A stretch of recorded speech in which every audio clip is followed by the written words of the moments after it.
इसको सॉल्व करने के क्या है, बेसिकली 3-4 मेथड। एक ग्राफिकल मेथड आता, एक आता सब्स्टिट्यूशन, एक आता एलिमिनेशन, क्रॉस मल्टीप्लिकेशन। हमारे सिलेबस में क्रॉस मल्टीप्लिकेशन नहीं है, लेकिन अभी मैं आपको यहाँ पे सब्स्टिट्यूशन सिखाऊंगा। देखिए उसके पहले कुछ बेसिक चीज समझिए। देखिए क्या होता है, सबसे पहले होता है जनरल फार्मूला। जनरल फार्मूला मतलब जिसमें हम सारी वैल्यूज रखते हैं। जैसे लीनियर इक्वेशन है तो ax plus by plus c equal to 0, ये जनरल फार्मूला रहता है।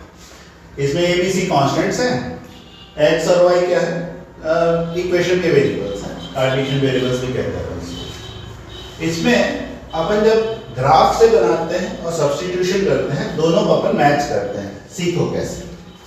जैसे मान लीजिए अपन ने एक इक्वेशन ली, कोई भी इक्वेशन अपन बनाते हैं, जैसे 3x plus 4y equal to 5x plus y equal to 2। चलो कुछ भी अपन ने इक्वेशन बनाई।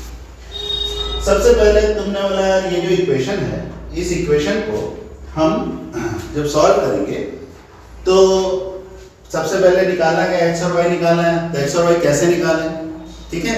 तो अपन इसका मेथड देखते हैं, इसको कहते हैं सब्स्टिट्यूशन मेथड। सब्स्टिट्यूशन मेथड में हम क्या करते हैं, सब्स्टिट्यूशन मेथड में हम इन दोनों इक्वेशन में से किसी भी एक इक्वेशन से x या y की वैल्यू निकालते हैं। अब हम यहाँ देखते हैं यार सबसे आसान कौन सा दिख रहा है, यार छोटा है। छोटा मतलब इसमें डाटा नहीं है, डाटा कम है, तो अपन लगा इसको इससे निकालते हैं।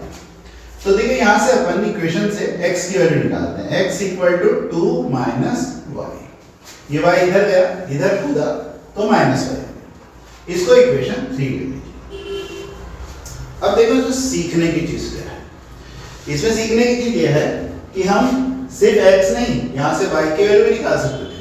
तो पहली चीज जो याद रखनी है वो ये कि हम x की वैल्यू भी निकाल सकते हैं और y की भी। ये आप ध्यान रखें, किसी ने नहीं बोला कि आप x की निकालो हर क्वेश्चन में, नहीं, हम y की भी निकाल सकते हैं। तो हमने यहाँ पे x की निकाली, y की भी निकाल सकते थे, वो नहीं निकाली। एक और चीज जो इसमें इंपॉर्टेंट है वो ये कि देखो ये जो x की वैल्यू अपन निकालते हैं ना, जिस इक्वेशन से निकाला अगर वापस उसी में रख दोगे ना तो 0 इक्वल टू 0 आ जाएगा, वो उसको सेटिस्फाई कर जाएगी। ये सबसे इंपॉर्टेंट चीज इसमें याद रखने की। देखो क्या है, ये जो x की वैल्यू है इसको हमको उठा के इक्वेशन 1 में रखनी है। Put value of x in equation 1। क्या याद रखना है कि x की वैल्यू 2 से निकाली है तो 1 में रखनी है, 2 में नहीं। ऐसा उठाया वापस जाके 2 में रख दिया, ऐसा नहीं करना है। ये निकाला 2 से, 1 में रखना है। 2 में क्यों नहीं रखना है, इसलिए नहीं रखना है कि अगर हम रखते हैं, देखिए मैं यहाँ रख के बताता हूँ, ये वैल्यू उठाई 2 में वापस रख दी तो यह आ गया 2 minus y plus y equal to 2। ये वाई कट गया, 2 इक्वल टू 2 आ गया।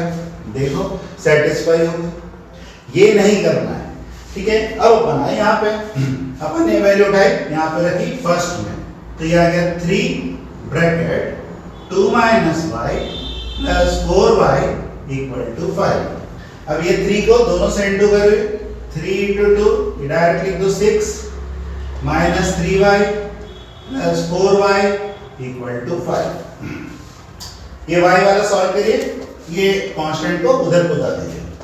माइनस 3y पे हो गया y इक्वल टू 5 माइनस 6, तो y की वैल्यू हो गई माइनस 1। ये y की वैल्यू उठाई इक्वेशन 3 में रखी, x की आ जाएगी। देखिए कितना आसान है, y की वैल्यू इसमें रखी तो x की वैल्यू आ गई 2 माइनस ब्रैकेट माइनस 1, x की वैल्यू आ गई 2 प्लस 1, x की 3। हमारा आंसर आ गया x equal to 3, y equal to minus 1। कितना आसान है कोई भी चीज सॉल्व करना। तो ये हमारा सब्स्टिट्यूशन मेथड है। ये क्लास 9 के बच्चे भी सीखे, 10th वाले तो सीखने ही है, लेकिन 9th के बच्चे भी इसमें सीखे। अब बच्चे लोग अगर आपको समझ में आया है तो आप इसमें मुझे सजेशन दे सकते हैं, आप बता सकते हैं कि इसमें और किस लेवल के क्वेश्चन आप चाहते हैं। आप हमें हमारे चैनल को सब्सक्राइब करें, लाइक करें और कोई डिफिकल्टी आती है, कोई सजेशन तो जरूर दीजिए।